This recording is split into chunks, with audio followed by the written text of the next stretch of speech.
Good morning. We are extremely pleased that you are here.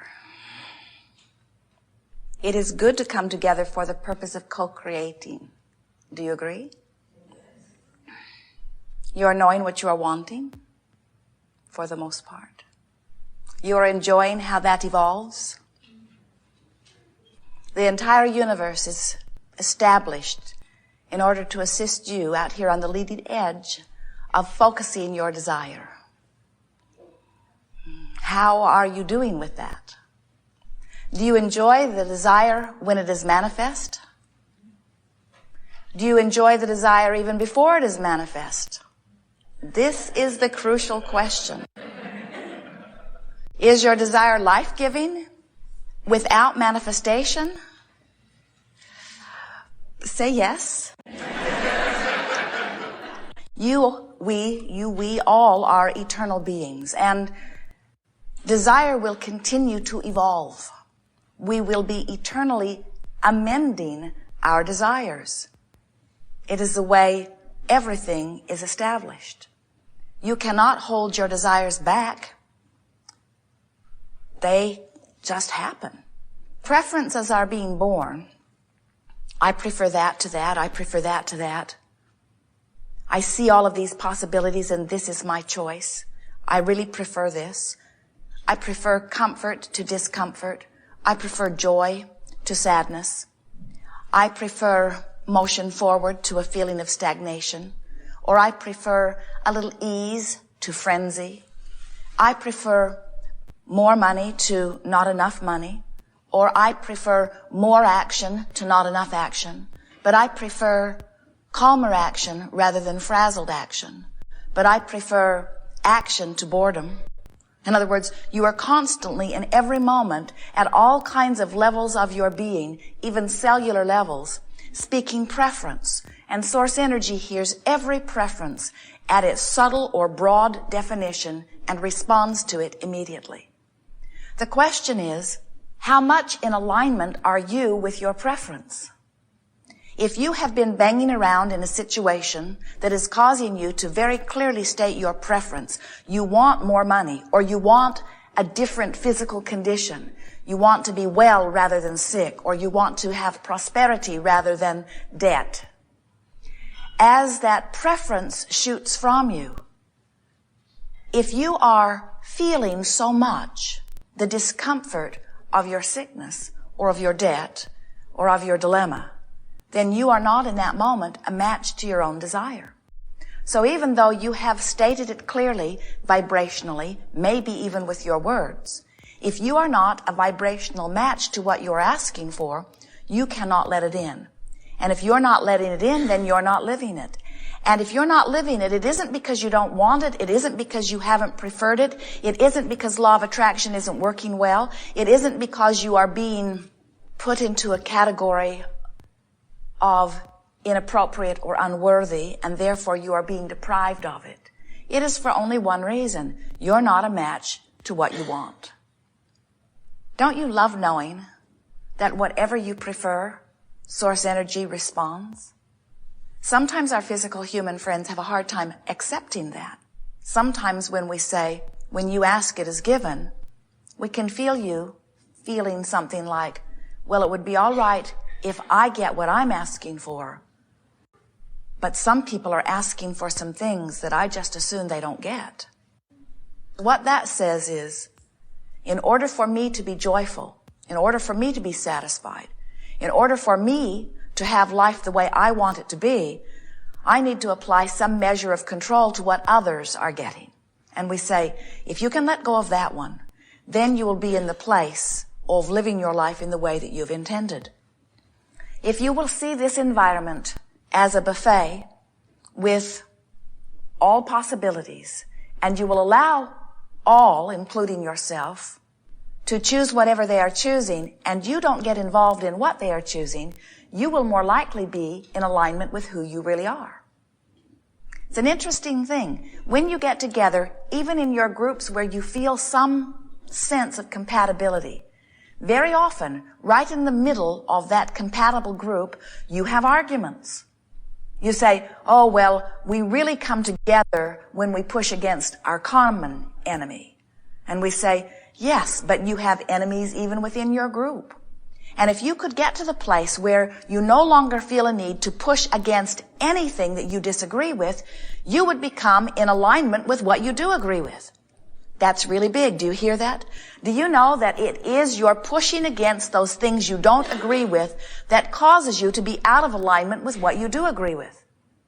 Even within your own body, there might not even be anybody else involved with it. Let's say you want to be slender and you don't feel that you are. You feel fat. You are discouraged and unhappy about your body. And you make statements of desire. I want to be slender, or I want to be healthy. I want to be different than I am, but oh, I do not like the way that I am. It's wrong for me to be this way.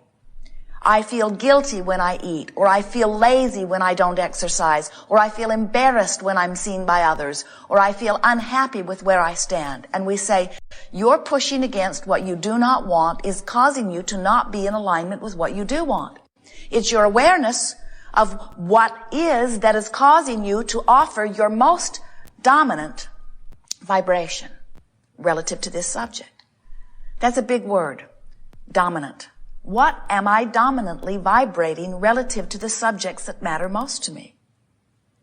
When you take the common subjects like your body, or your relationship, or relationships, or your financial situation, you can tell with just a little bit of feeling what your dominant vibration is relative to those subjects. Of course, you can tell even without feeling, because whatever it is what's manifesting. That's always a match.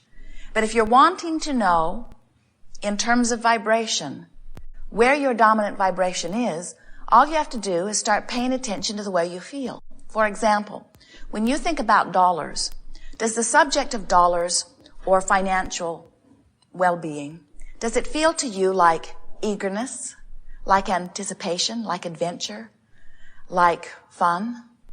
Or does the subject of dollars feel like worry or frustration or struggle? You know. You can tell right away where your leaning is. And while you may do some of both, you can tell which you do the most. You know, every one of you knows where you fall in that subject. When you think about your body, do you feel vital and alive? Or do you feel a little worried? You know. You can tell when you see the commercial on television what it activates within you. You know. When you think about your primary relationship, that one where you are intertwined most intimately, does it feel life-giving or life-draining? You know. Through time and through your association with your life experiences, you have developed patterns of vibration, some of which are serving you enormously well, and some of which are flat out not a match to what you want. If what you desire and what you dominantly offer vibrationally relative to that subject don't match, then your desire cannot come to fruition. But something even more important than that, you don't feel good on your way to its fruition. We would like you to come to the place where you recognize that there is more coming for you all of the time and that every desire is constantly amended. And we would like you to know that so well that you can stand right here, right in this place of unfulfilled desires and feel wonderful about the unfulfilled desires, because you know this will be the common, everlasting, eternal place where you will stand, because there will always be unfulfilled desires. It's time to get over being upset about what isn't happening and to begin being exhilarated about what is happening, or about the potential of that which is to come. As you lament what has not happened, you offer a vibration that won't let it happen, because you can't match what you want and what you don't want at the same time. So if you feel fat and that is your dominant vibration, it doesn't matter what you do. It can't change, because vibrationally you are not allowing yourself to be where you want to be. So, do you have to think about being slender in order to be slender? Do you have to think about being prosperous before you are prosperous? No. But you can't feel bad about not being prosperous, and you can't feel bad about not being slender. In other words, you cannot be in the resistant mode. You've got to be in a mode of feeling good in order to allow that which you consider to be good to come to you. So when we talk about your dominant vibration, we are not talking about holding yourself tenaciously upon thoughts and not allowing yourself to ever think toward a certain thought in a certain way. What we are suggesting is that you just begin to relax and lighten up and be more free and easy about more things, and trust that the things that you have identified preferences about are known by all that is, are being organized in terms of circumstances and events. And if you will just chill out and lighten up and get into a place of no longer resisting, those things will come to you. It's a matter of deactivating the vibration that you don't want. Now that's tricky. We said that to you in a way that you would understand it. We also said it to you in a way that does not work. And here's what we mean. You cannot deactivate a thought. You say, all right, I feel fat and I want to be slender, so I have to deactivate the feeling fat. Problem with that is every time you think about being fat, you activate it. Every time you think about no longer smoking, you activate it. Every time you think about anything, you activate it. The way you activate is by giving your attention to it. So the way you deactivate is not give your attention to it. But when you decide you're not going to give your attention to something, you're usually giving your attention to that thing you're not going to give your attention to. And now you've activated it. And so the key to getting what you want is by activating thoughts that feel good when you focus upon them. So this business of solving problems has never worked for you because you activate the problem during your solving process. In the moment that you know your problem, you also feel a preference being born, and as soon as you can turn your attention toward the preference, you are in alignment with it. But Art of Allowing does not say to you that you have to turn your attention only to that specific preference. Art of Allowing says you can think about anything that feels good, and you are in the place of allowing all things that you consider to be good. Can you feel how much easier this is? We tease about how you can move through your contrast, activate a desire, then just pet your cat, and if it pleases you to pet your cat as much as it pleases your cat for you to pet your cat, now you're in the place of alignment or of allowing. We want to show you how to get into the place of activating vibrations that allow well-being to flow to you. And we want to introduce to you a process that you may have used many times under other titles. Today we are going to call it virtual reality, because we want you to begin to use this process called virtual reality for one purpose and one purpose only. It's not to remind the universe that you've been asking for it and it's time that it shows up. It's not a workshop where you mold things into place. Virtual reality process is the process where you practice the activation of a vibration that allows. Most of you are not consciously aware of how or when you picked up your vibrations that don't allow. Most of you were very little when you began having some of those feelings, and most of those feelings felt normal in the environment in which you were living because those around you were feeling them and expressing them to you and teaching them to you. So little by little by little by little, you have developed the vibration relative to these subjects that you are currently walking around with. And it's going to take some practice to move those vibrations into different places. And that's what this process of virtual reality will do. It will cause you to practice a good feeling vibration so that first, the good feeling vibration begins to feel more normal to you. And second, the good feeling vibration puts you in the place of allowing. And third, you would be more likely to recognize the not so good feeling vibrations if you've been practicing the good feeling vibrations. So it's a powerful tool.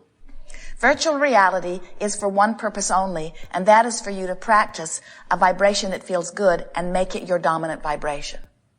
The virtual reality process is a process whereby you find something that feels good and you practice it until it becomes your most normal, dominant.